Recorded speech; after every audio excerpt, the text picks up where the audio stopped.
Usted me dice.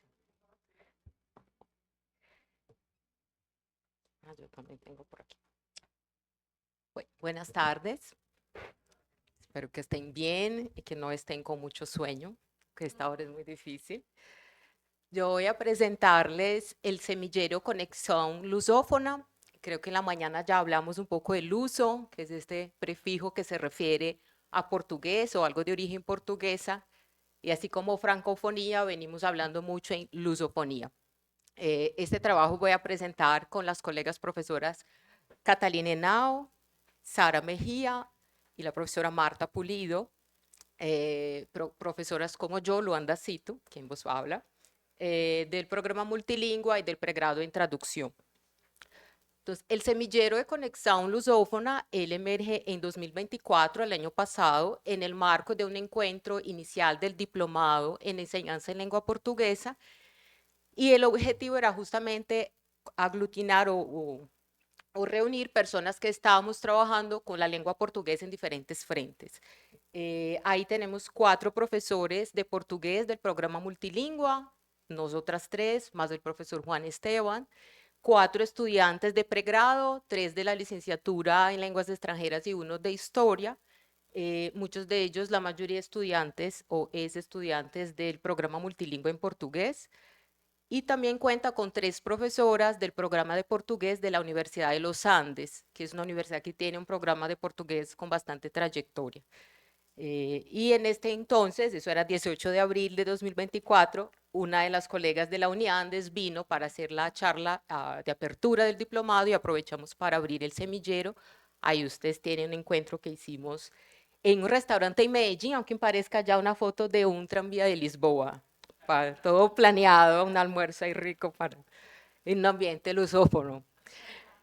¿Cuáles son los objetivos de un semillero de investigación? Realmente es un espacio de formación. Generalmente se piensa el semillero para estudiantes, pero realmente un semillero de investigación puede acoger también a docentes o egresados, que es nuestro caso, pero él sí tiene un propósito de formación investigativa. Entonces ahí hay 2 objetivos importantes para nosotras. Uno de ellos es desarrollar la capacidad investigativa de los colegas del grupo, sobre todo a partir de una desmitificación de qué es hacer investigación, qué implica, y a la par poder fortalecer entonces la formación en excelencia académica de este colectivo.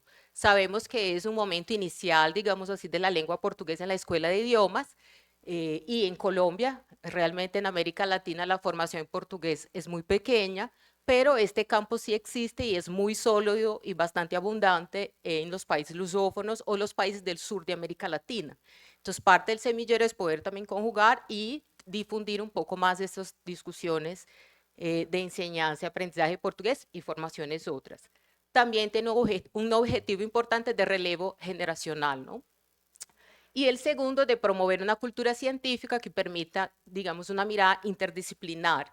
Y ahí, porque tenemos algunas líneas de trabajo que van a buscar articular docencia, investigación y extensión en clave de un fomento del multilingüismo, y desde la docencia, los proyectos que tenemos, pensar tanto traducción como formación en portugués.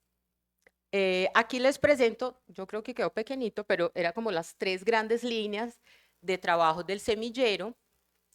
Una de ellas, portugués como escenarios de formación. Justamente hay una pregunta por la traducción y la interpretación en portugués, la enseñanza y aprendizaje de portugués como lengua adicional. Hay colegas que trabajan con traducción y otras que trabajamos en formación docente. También unos temas más de perspectivas críticas allí, unas reflexiones sobre equidad, de colonialidad y multilingüismo, pensando temas de multilingüismo en el sur global o políticas públicas y lingüística en la América Latina. Y un tercer tema que es la producción cultural en lengua portuguesa en esa frontera con otras lenguas latinoamericanas. Entonces, esos 3 ejes nos aglutinan, pero digamos que no tenemos todavía trabajo en todos ellos.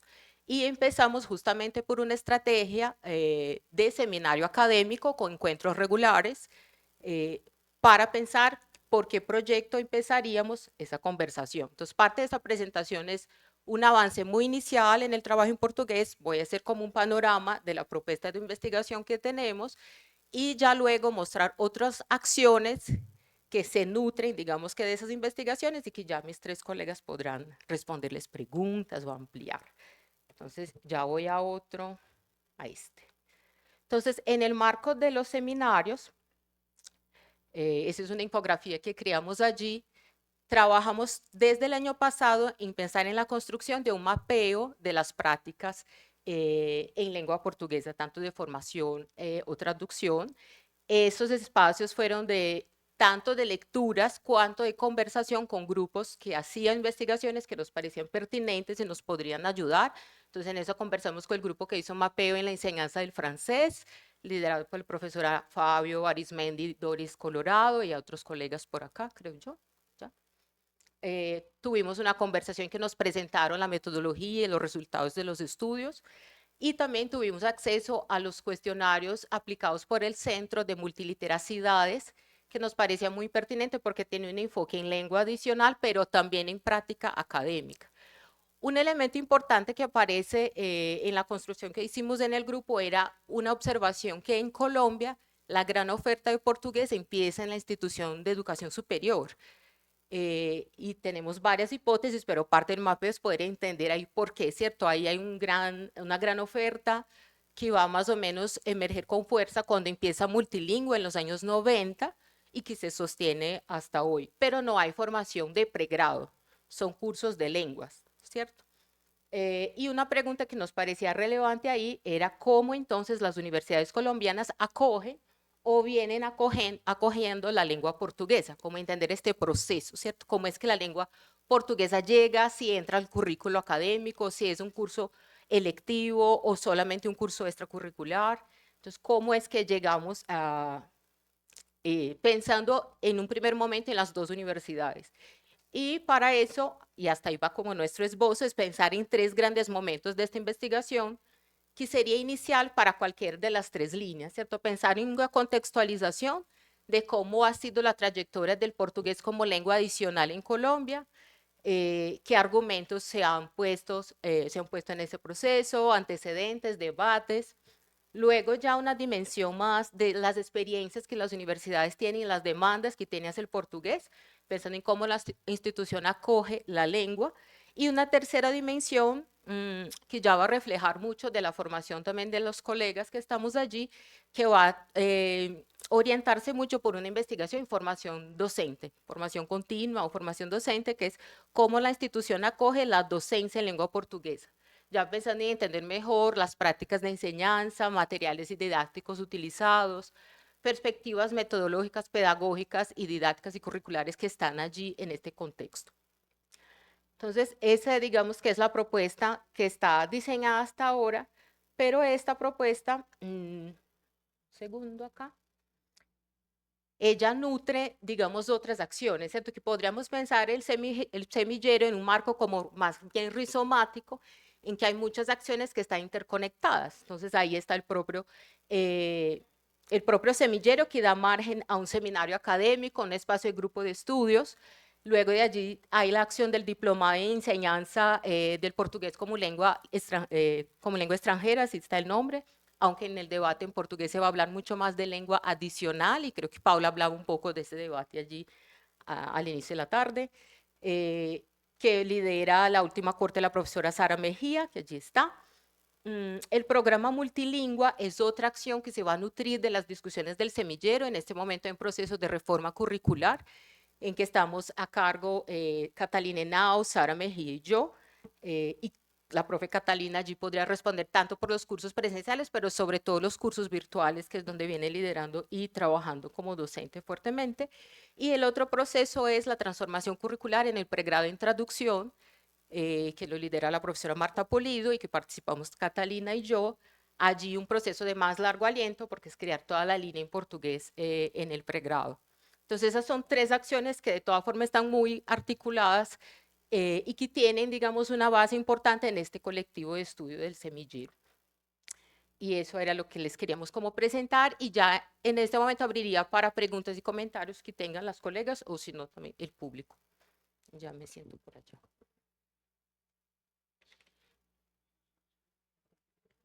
Muchas gracias, Luanda.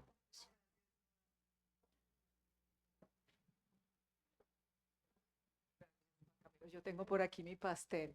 No tuve tiempo para presentar tan bonito como Luanda, pero quería comentar del impacto del semillero en la transformación curricular, particularmente del programa de traducción, porque precisamente un año después de que se crea el semillero, la Comisión de Transformación Curricular del Pregrado en Traducción, los profesores Paula Andrea Montoya, Juan Manuel Pérez y Juan Guillermo Ramírez presentaron un documento de transformación curricular, que es un documento largo, pero simplemente quiero resaltar aquí el apartado donde dice consideraciones relacionadas con las lenguas de trabajo.